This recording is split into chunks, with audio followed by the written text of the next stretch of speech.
Hello everyone, welcome to my channel Chemical Engineering Knowledge. In this lecture we will discuss about the overall heat transfer coefficient, and the Fouling factor in the heat exchanger. So what is the overall heat transfer coefficient? It is denoted by capital U, and the Fouling factor. We will discuss these two factors in this lecture. So suppose this is a heat exchanger, shell and tube heat exchanger. The hot fluid is flowing through the tube side and the cold fluid is flowing through the shell side. So the hot fluid inlet, and this is the hot fluid outlet. This is the cold fluid inlet, and the cold fluid outlet. So heat will transfer from the hot fluid to the cold fluid. Is the hot fluid flowing through the tube. So this green one shows the tube. This is the tube, and this one is the shell. This is the shell side. This is a shell and tube heat exchanger. Now is the hot fluid passing through the tube. The hot fluid will give its heat to the cold fluid. So it will give its heat to the cold fluid, and the temperature of the hot fluid will slowly and gradually decreases as it passes through the tube, while the temperature of the cold fluid will slightly and gradually increases as it passes through the shell because of the heat transfer in the shell and tube heat exchanger. So there are when the heat is transferring from the tube to the shell side, then there are various phenomena which are occurring. So suppose this is the tube. This one is the tube. The heat will transfer from the hot fluid. The heat will transfer through the hot fluid by convection process inside the tube. So with the help of convection, the heat will transfer, and this is the inside. This is the inside of the tube. This is the inside of the tube. So inside the tube, the convection heat transfer will take place.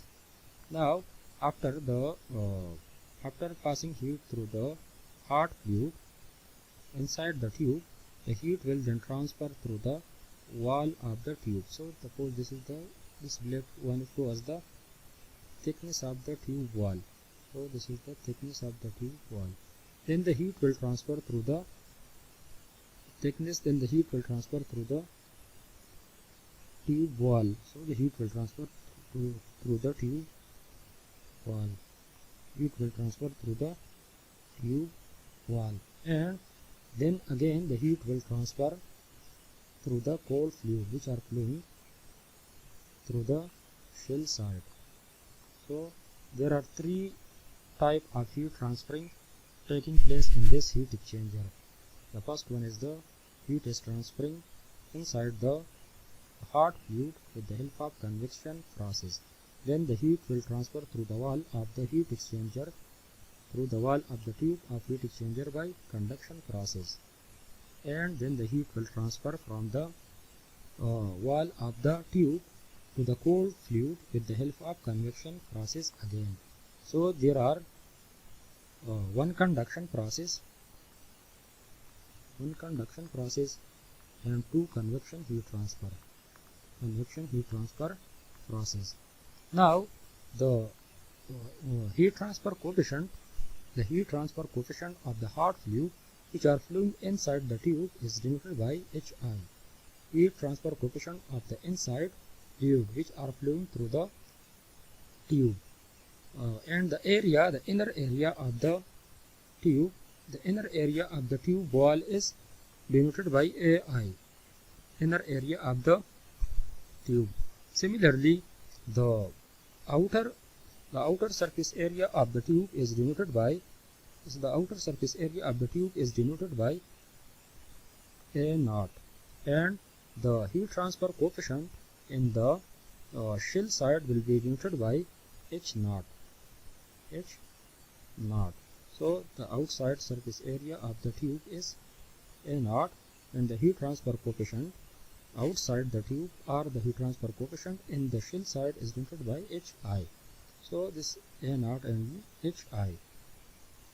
And the heat transfer through the wall is by favor conduction. So suppose the thermal conductivity of the wall, the thermal conductivity of the tube wall is denoted by K. The thermal conductivity of the tube wall is denoted by K. Suppose the thermal conductivity of the tube wall is constant and it is denoted by K. Now there are three types of heat transfer processes which are occurring in this shell and tube heat exchanger. The first one is conduction, the first one is convection, the second one is conduction, and the third one is convection again. Now we are writing some equation for these conduction and convection process in the heat exchanger. So inside the tube, the convection heat transfer is taking place, and from the Newton law of cooling we know that the heat rate is equal to H into A into delta T. Now the inside the fluid which are flowing inside the tube having a heat transfer coefficient Hi, and the inside area of the tube is denoted by Hi, as we have already discussed, and this is the temperature difference. This is the temperature difference between 2 points inside the tube. So this is the Newton law of cooling. We can also write this equation by Q dot is equal to divided by Hi into Ai is equal to delta T divided by 1, or you can also write it 1 divided by Hi, the inside heat transfer coefficient which are inside the tube, and the inside area of the tube is equal to delta T, temperature difference, and the heat transferring which are, and the heat rate which are transferred due to this temperature difference, this temperature gradient. So we know from this law that V is equal to IR. From this law we know that V is equal to IR. Now AI is the current and R is the resistance, and this is the voltage. So from this law we know we can also say that resistance is equal to change in potential difference and the current. So the current is flowing inside a wire, the current is flowing inside a wire due to the potential difference across the wire. So in similar way we can also say that heat is transferring through the fluid due to the temperature difference inside the fluid which are present inside the tube, and the ratio of these two quantity is nothing but 1 divided by Hi into A naught, and this is nothing but resistance which are provided by hot fluid to the heat which are transferring through the hot fluid. So this is the resistance which are provided by the hot fluid to the heat flow. So this is resistance number 1. Now there are two other type of resistance. One resistance is provided by the wall. So one resistance is provided by the wall. One resistance is provided by the wall. And we know from Fourier law of heat conduction that heat transfer through the wall is equal to K into A dt by dx, but minus Ka dt by dr, but here we are using r because the radial direction, the heat exchanger are in radial direction, like this one. This is the shell, this is the tube, and this is the r direction. So we are using dr.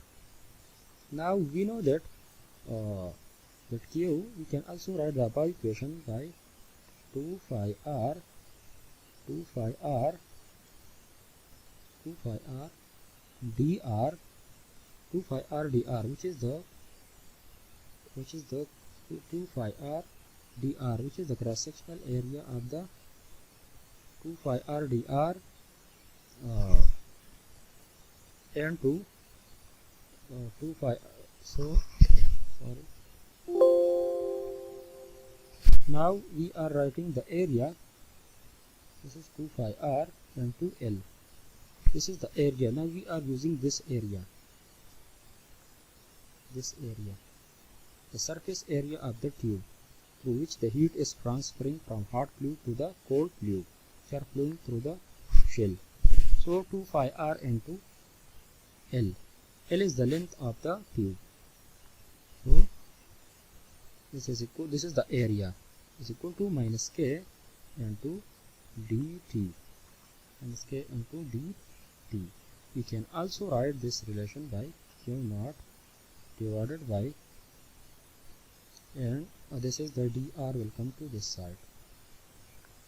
So this is Q naught divided by r into dr is equal to 2 phi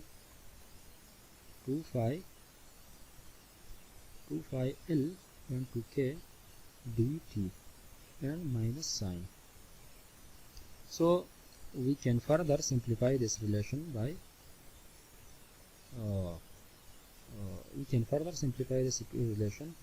taking the integral of this equation. So take the integral. This is constant, L is constant, K is constant, so we will take integral. So now when this is the fill and tube heat exchanger,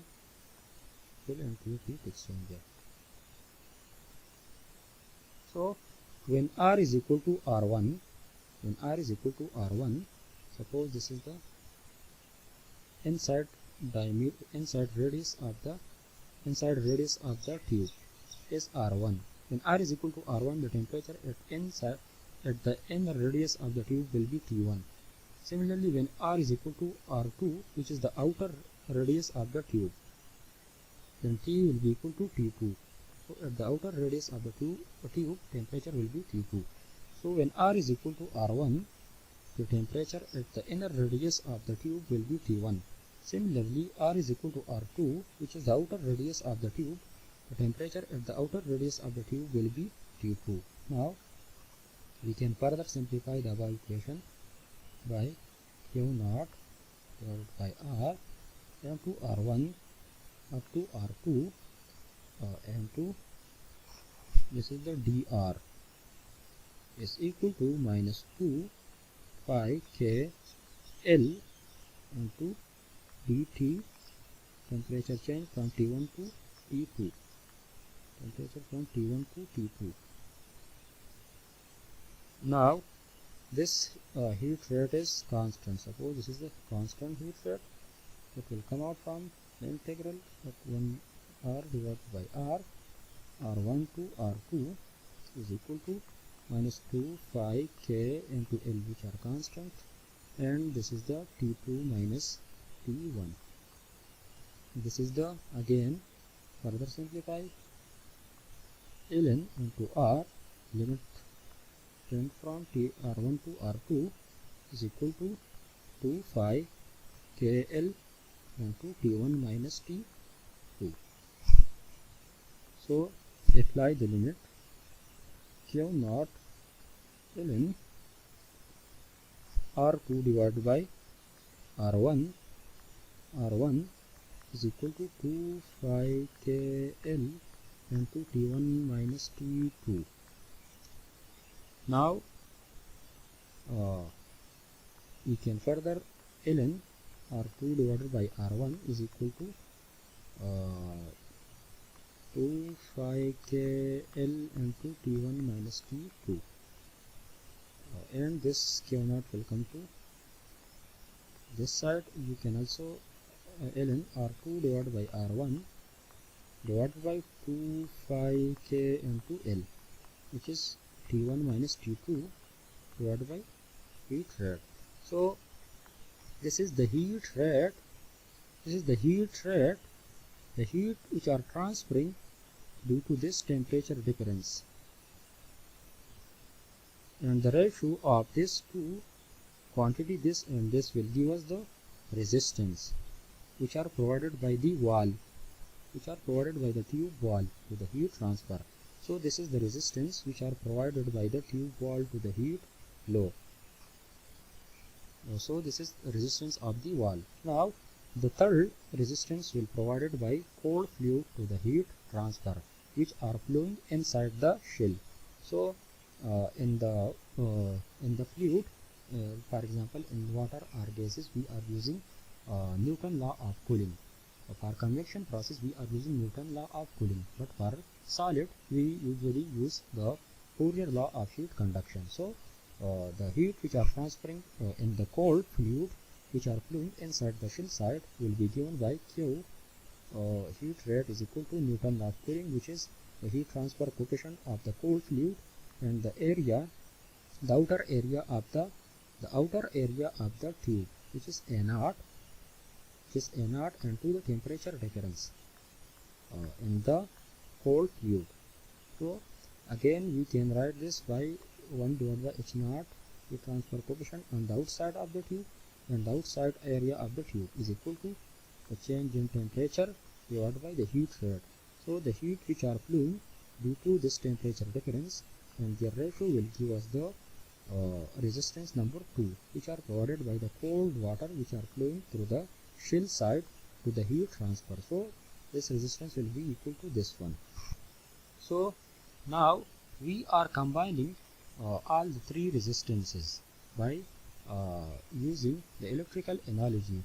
So in electrical analogy we know that if three resistors are connected in series, suppose there are three resistors which are resistor number 1, resistor number 2 and resistor number 3.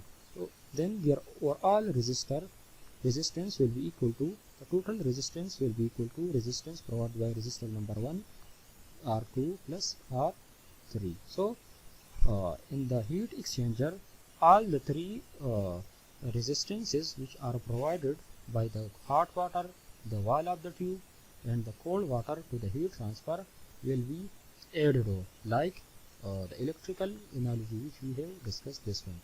So the three resistances will be equal to, so the total resistance which are provided to the heat transfer in the shell and tube heat exchanger will be equal to resistance which provided by the hot water inside the tube, resistance which are provided by the wall of the tube, and resistance which are provided by the cold water to the heat transfer. So are the three resistance. Now we know that R1, the value of R1 is 1 divided by HI, a inside area and the inside heat transfer coefficient, plus this one is, this is the resistance provided by the wall. So we will this is the ln, the ln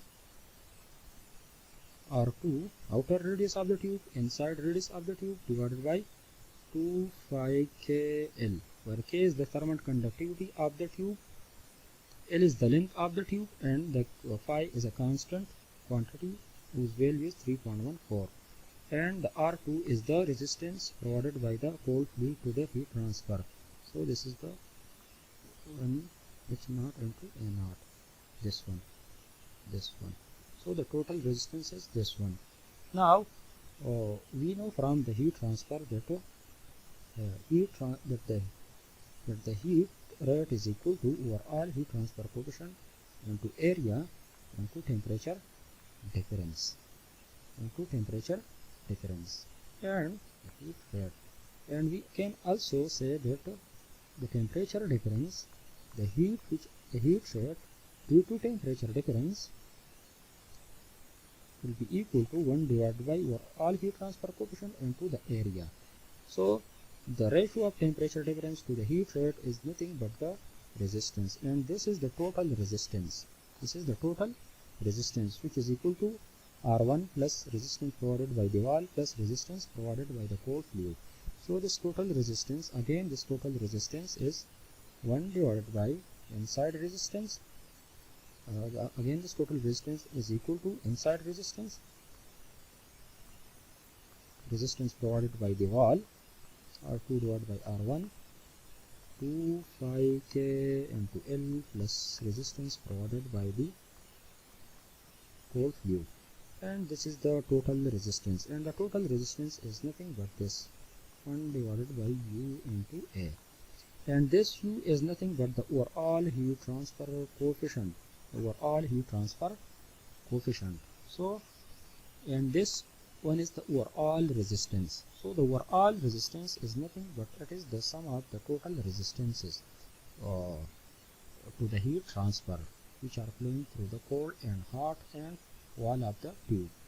So this one is the overall heat transfer. This one is the overall heat transfer coefficient. Now this overall heat transfer coefficient, we can further write the overall heat transfer coefficient by the overall heat transfer by the above equation can be simplified. The overall heat transfer coefficient can be written as U can be written as 1 divided by A into HI and R2 divided by R1 2 phi KL plus 1 divided by IA. So this is the overall heat transfer coefficient. So 2 phi KL. So this is the overall heat transfer coefficient. If the area, if the thickness of the tube wall is very small, then this area will cancel with this one and this one. So we can also simplify this relation, but this is the overall heat transfer coefficient, and it is nothing but the reciprocal of all resistances. So the overall heat transfer coefficient is nothing but the reciprocal of total resistance. The reciprocal of total resistance is called the overall heat transfer coefficient. Now what will happen in a new heat exchanger? In a new heat exchanger, there is no salts deposited on the tube surface, but with the passage of time, salts like calcium, magnesium or some other salts can be deposited on the surface of the tube wall. So salts like calcium, magnesium can be deposited on the inside surface of the tube wall, like this one. Similarly, salt can be deposited on the inside surface of the tube wall with the passage of time. Similarly, salts can also be deposited. Salts like calcium ion, magnesium ion can be deposited on the outer surface of the tube wall with the passage of time. So there will be these salts like calcium ion, magnesium ions. These salts will provide additional resistance to the heat transfer. So there is one resistance provided by the hot fluid, other resistance is provided by the thickness of this salt layer, and the other resistance will provided by the tube wall. The other resistance will provided by the outside layer of the salt, and the other resistance will provided by the cold fluid to the heat transfer. So there are 5 resistance in this case. So these salts can be removed by some chemical from inside and outside surface of the tube. These are similarly, and the deposition of salts on the inside and outer surface of the tube with the passage of time is called fouling.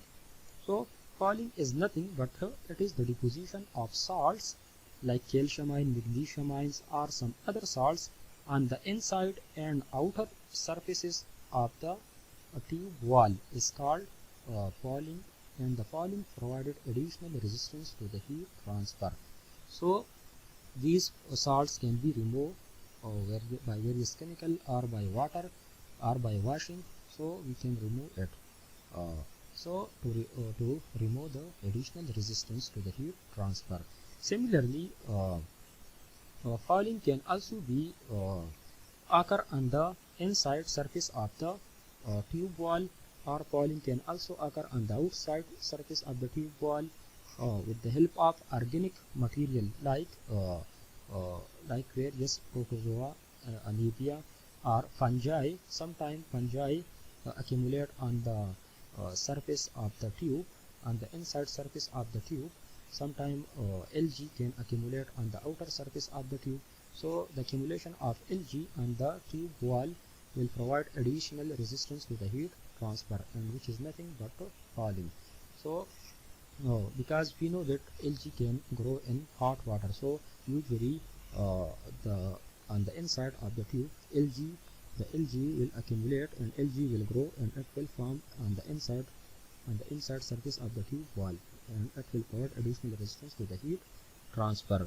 So similarly, the falling factor provides additional resistance to the heat transfer, and we can remove it.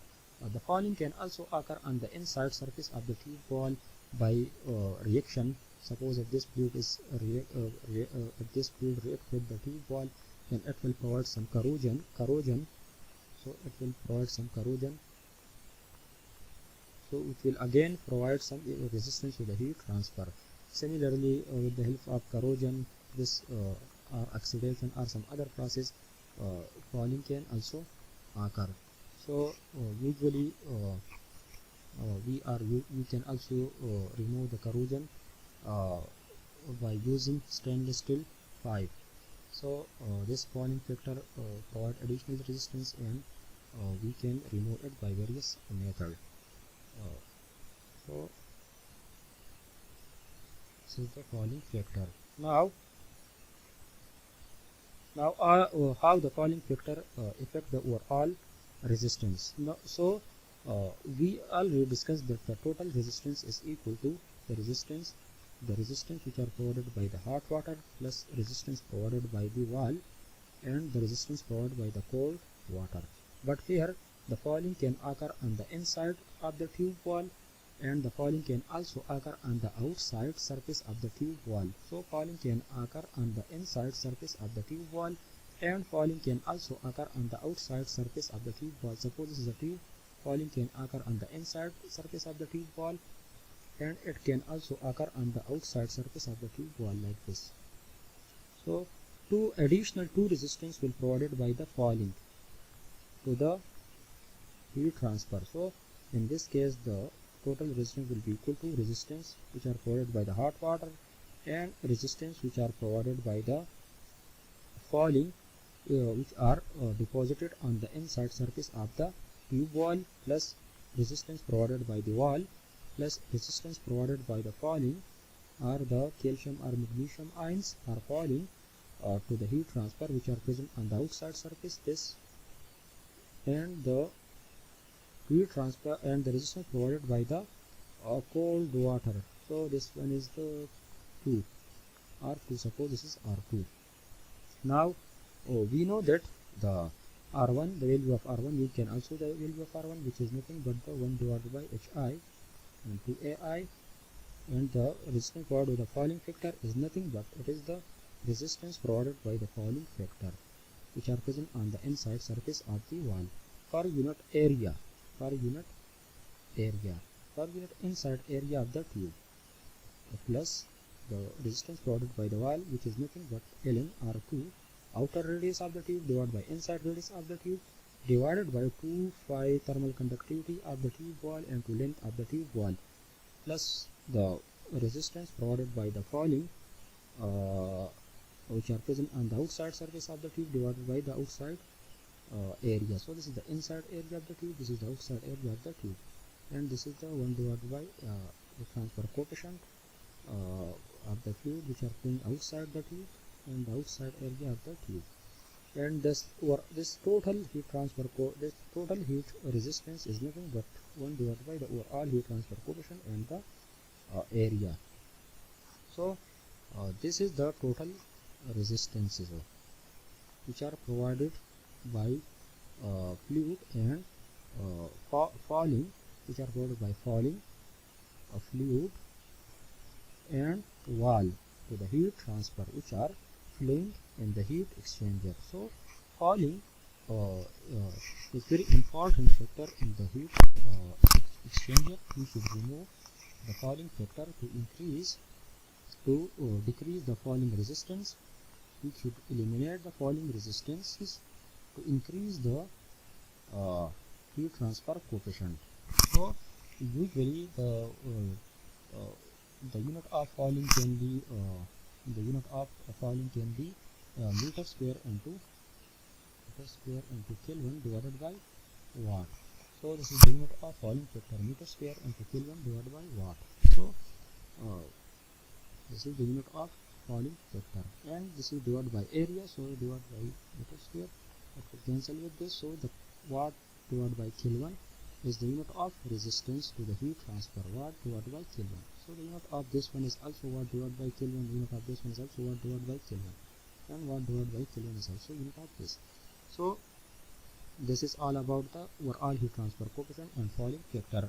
So usually the value of Fouling factor is in various book and literature, the value of various Fouling factor are also given in literature, but if there is no value given to you, then you can also consider 0.2 millimeter thick limestone.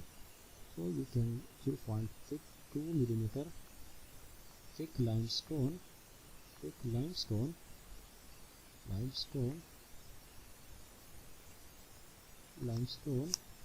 you can and the thermal conductivity which are and the 0. You can consider 0.2 millimeter thick limestone layer whose thermal conductivity is 2.9 watt per meter into Kelvin. 2.9 watt per meter into Kelvin. So if there is no value given to you, then you can consider the Fouling is 0.2 millimeter thick limestone whose thermal conductivity is this one. So from this we can get the Fouling factor for unknown material. So you can consider the Fouling factor is a 0.2 millimeter thick limestone layer whose thermal conductivity is 2.9 watt per meter into Kelvin per unit surface area. So this was all about the Fouling factor and the overall heat transfer coefficient. So Fouling factor decreases the overall heat transfer coefficient that provide additional resistance to the heat transfer. So we should remove the Fouling from the heat exchanger in order to increase the heat transfer. So we can eliminate the Fouling factor by either washing or by some chemical reactions. Thank you very much for your attention. If you are new to the channel, please like and subscribe.